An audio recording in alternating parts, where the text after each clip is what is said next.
Mais um dia estamos aqui na lida com as minhas codorninhas. Gente, nasceu muitas. Eu coloquei 120 ovos, 71 de codornas gigantes e 51 de codornas japonesas. E chocaram muito, ainda falta um pouquinho chocar. Deixa eu virar a câmera para vocês verem. E olha só, gente, como estão tumultuadas. Passei a madrugada tirando da chocadeira. Esse daqui, olha, eu tive que separar ele. Agora que tá ficando sequinho. Lembra que eu falei sobre a chocadeira? Que a chocadeira, ela não é ideal para a codorna. Então eu tava tirando as codorninhas mesmo molhadinhas, porque elas estavam enterrando o pescoço ou a patinha no buraquinho. Aqui, olha, esses aqui são os ovinhos chocados que eu separei, né? E olha aqui, ó, como que tá. Ainda tem esses ovos para chocar.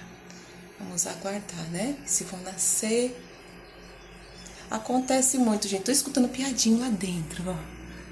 Dá para escutar quando eles começam a bicar a casquinha. Aí você escuta o sonzinho deles, que é esse daqui, ó. Deixa eu pegar aqui para vocês verem. Ó. Ó. Tá vendo? Não sei se dá para ouvir o sonzinho do biquinho quando começa a eclodir, gente. É muito lindo. Tem outra aqui, ó. Olha lá. Então, gente, nós vamos começar aqui com... Vou ter que tirar, né? As codornas gigantes já estão com 20 dias daqui, dessa caixa. Já vou colocar na gaiola, que já separei ali. E vou aproveitar e já dar a vacina de Newcastle em cada uma. Vamos acompanhar? Aqui de mudinha, vamos começar. Com 20 dias ainda não dá pra saber qual codorna macho, qual codorna fêmea. Então elas ainda vão estar misturadinhas. Então, eu gosto de dar a gotinha no olho. A gente já prefere colocar no bebedouro, aqui tem mais segurança. Todas são realmente a dosagem correta.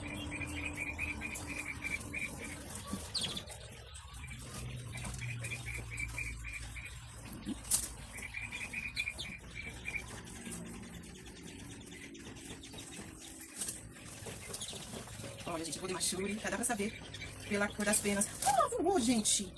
Buscar. E aí, não vou escapar, não. Essas codornas, viu? Ai. Então, já que você escapou, vai ser a próxima a ser vacinada.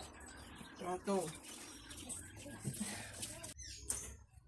Então, gente, essas daqui são as famosas gaiolas Shopee. Comprei pra poder abrigar minhas codornas japonesas. Que até então eu não tava com vontade de criar esse tipo de codorna, porque a minha intenção é carne, né? E os ovos que a gigante produz, dá pra fazer conserva. Porém, ao andar nas casas de ração, procurando ração pra codorna, aqui na cidade onde eu moro, o pessoal me perguntou, você tem codorna pra vender? Eu falei assim, eu tenho gigante, japônica não. E eles encomendaram codornas japônicas, então eu vou aproveitar a encomenda, né? Aí resolvi criar, então também codorna japônica. Então aqui eu vou estar montando, né? As famosas gaiolas Shopee. Eu gostei, gente, olha aqui, essa daqui foi eu que montei, tá vendo? Então no caso de urgência como esse agora, que eu tô com aquelas adolescentes de 20 dias, então eu tenho o bebedouro, né?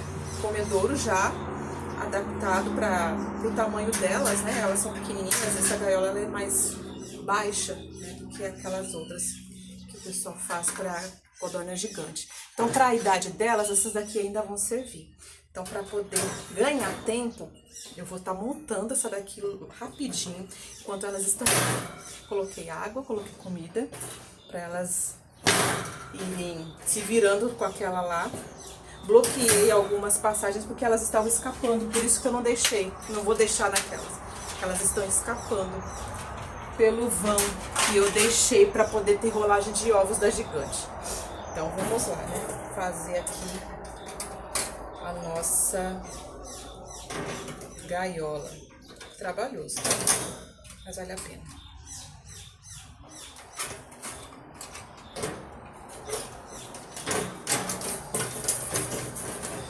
Então, gente, eu vou montando, falar um pouquinho, né, sobre a vida nova que eu resolvi ingressar. A gente se decepciona muito com o ser humano, né? Infelizmente, a decepção faz parte da nossa vida. A gente se decepciona até com a profissão que a gente mesmo escolhe. Imagina com o ser humano, que é passível de erros, né?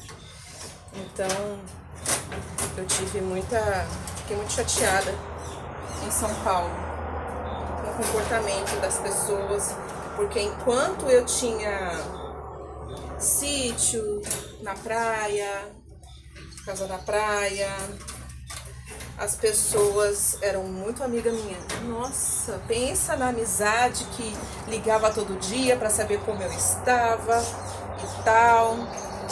Gente, quando eu fiquei doente, sumiu todo mundo. Porque eu era a louca, né? Porque as pessoas, elas acham assim que quando a gente toma medicação controlada, existe esse julgamento de que a gente não tem saúde mental. Então, as pessoas se afastaram, simplesmente se afastaram de mim. No momento que eu mais precisava de apoio, as pessoas se afastaram. Pode ser porque cada um estava com algum tipo de problema? Pode ser. Pode ser também. A gente não pode ser egoísta de achar que tinha que estar ao meu lado, né? Mas nós precisamos colocar em mente que tudo coopera para o nosso bem. Se isso não tivesse acontecido, talvez eu estaria em São Paulo até hoje, doente, depressiva. E sem uma faculdade. Então existem coisas na nossa vida que acontecem para que a gente saia daquele lugar. E era isso que eu precisava, sair de São Paulo. Sair de São Paulo foi a melhor decisão que eu fiz na minha vida. Porque foi saindo de São Paulo, foi que eu conheci as terapias naturais, me curei da depressão e fiz minha faculdade de enfermagem. Tive minha graduação, minha tão sonhada graduação. Eu me sentia muito envergonhada de ver amigas que estudaram comigo no ensino médio, sendo profissionais de sucesso, trabalhando nos seus empregos, e eu apenas com o ensino médio. Isso me deixava muito triste, né? Então, aí faz você refletir, é culpa dos pais. Faz você culpar os pais, faz você culpar tantas situações, o lugar que você nasceu, a cultura que você foi inserido, faz você culpar o mundo todo. Mas na verdade, tudo que acontece na vida da gente é para que a gente amadureça, para que a gente corra atrás. Então não adianta a gente querer colocar culpa nos pais, colocar culpa no ambiente. Tem pessoas que, fulano se tornou o que é porque não teve apoio dos pais, porque não teve um ambiente adequado. Gente, quantos filhos de pessoas bem-sucedidas preferem andar com pessoas erradas, fazendo coisas erradas? Quantos? Né? Então, o meio não justifica, né, o resultado. E eu falo pra vocês que foi muito bom os amigos me abandonarem. Foi muito bom eu ter ficado doente. Quando eu fui pro Espírito Santo, dirigir o carro da minha mãe, na mudança dela, ela nem sonhava que eu estava depressiva, à base de medicação. Eu nem sonhava, eu não falava, eu tinha vergonha. Na verdade, eu sempre tive vergonha do meu diagnóstico de síndrome do pânico. Então, tinha situações em que eu estava dirigindo e que vinha crise. Eu não falava pra ninguém. Eu pedia pra parar um pouco, eu queria ir no banheiro, mas eu não falava pra ninguém. Eu tinha vergonha. Quantas vezes eu tive vergonha de falar que eu estava em crise, muitas vezes mesmo. E eu falo que quando eu vejo uma pessoa, eu vejo assim que muitas pessoas, elas têm orgulho de falar, eu sou isso, eu falo assim, eu já até corrijo a pessoa, não fala que você é, fala que você está depressiva, fala que você está com ansiedade, porque quando a gente fala, a nossa palavra tem poder, você traz aquilo para sua vida. Vocês não têm noção de como nossas palavras têm poder. Elas têm poder para nos abençoar, como tem poder para nos amaldiçoar. Então, a gente tem que tomar muito cuidado com o que a gente fala. E eu tinha muita vergonha mesmo de dizer que eu estava com depressão, que eu tomava medicação controlada, né? Tinha até pessoas que eu cheguei a falar, que se dizia amiga minha, que andava comigo. Começou, né, no início, que eu ainda tinha condição financeira boa, que eu estava afastada, e que eu dizia que eu estava com depressão, a pessoa falava assim, sei, depressão, você com depressão. Não acreditava. Achava que eu estava querendo até me vitimizar pela situação que eu estava vivendo com um companheiro na época. Então eu dizia assim, tá querendo chamar a atenção dele, né? Se fosse isso, eu não teria me separado, né? Vocês estão vendo, né, gente? O negócio é meio cabuloso aqui. Eu não tenho muita prática com ferramenta. Então, com esse problema no meu ombro, então, aí que eu não tenho força nos meus braços. Tá saindo, tá vendo? Tá saindo.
vida boa, bem espalhadinhos. E tem mais para nascer lá na chocadeira. E aproveitar, gente, vou colocar Vitagold para esses pintinhos aqui também. Esses daqui eu suspendo, tá vendo? Porque eles ficam subindo, aí vão sujar, a água tá limpinha. E vou aplicar também o Newcastle delas, esses pintinhos, é a segunda dose. A primeira com 7 dias e a segunda com 14, né? Diferente das codornas, que precisam só a primeira com 20 dias, né? Então eles já estão com 14, já vão estar tomando a segunda dose de Newcastle. Agora, como que eu vou separar vocês, hein? Pra saber quem tomou, quem não tomou. Vamos lá, vou pegar um pretinho. Um pretinho. Ai, que medo! Que escândalo é esse?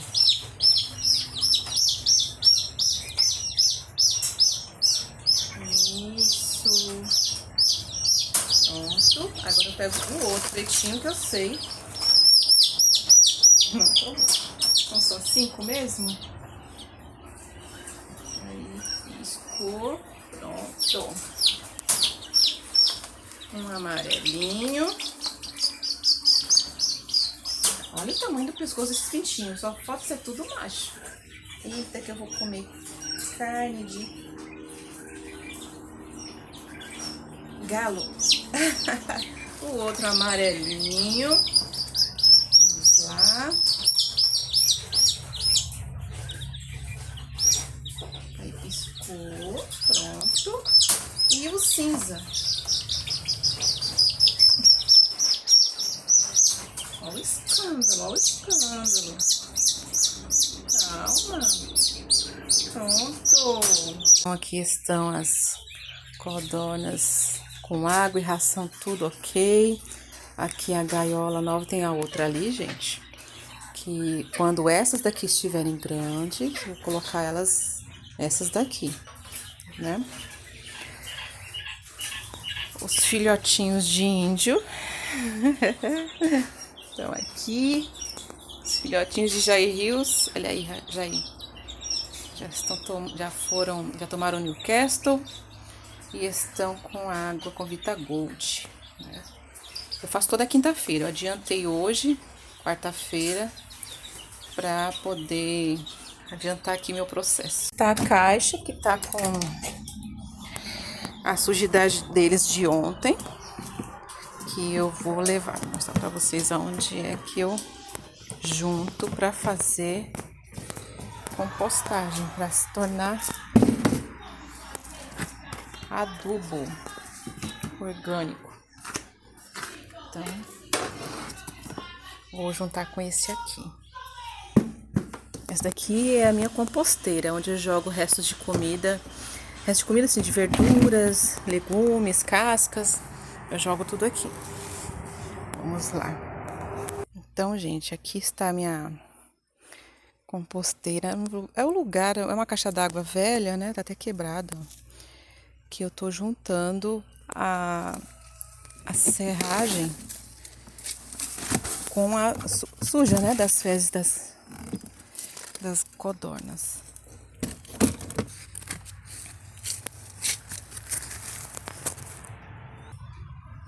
Aí eu deixo coberta para poder fermentar. Ela fica muito quente aqui. Esse processo de fermentação ajuda no processo de compostagem dela. Melhor nitrogênio, gente, para as plantas são as fezes da codorna. Tá aí. Eu fui presenteada pelo material de construção aqui de São Mateus com um caminhão, gente, de serragem. Olha. E coloquei esse plástico para proteger da chuva. E olha só que bênção. Aí eu venho aqui, encho a lata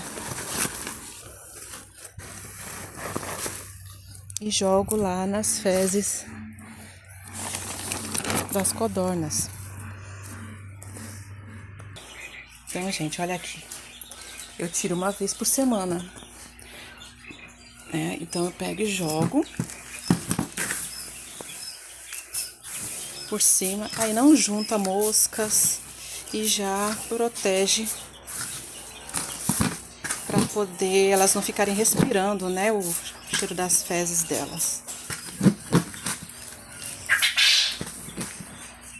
Já tava dando um pouquinho de mosca.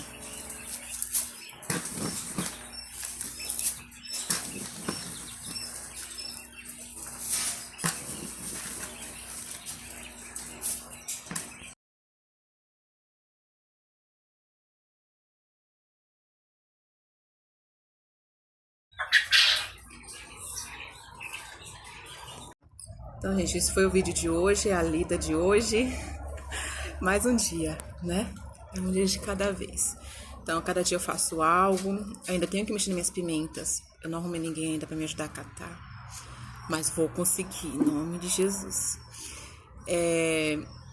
E na parte da tarde, estética. Na parte da tarde, sou a enfermeira. Eu fui enfermeira na manhã pras codornas. E agora à tarde, você pras pessoas, né? Com o maior prazer. Gratidão a todos.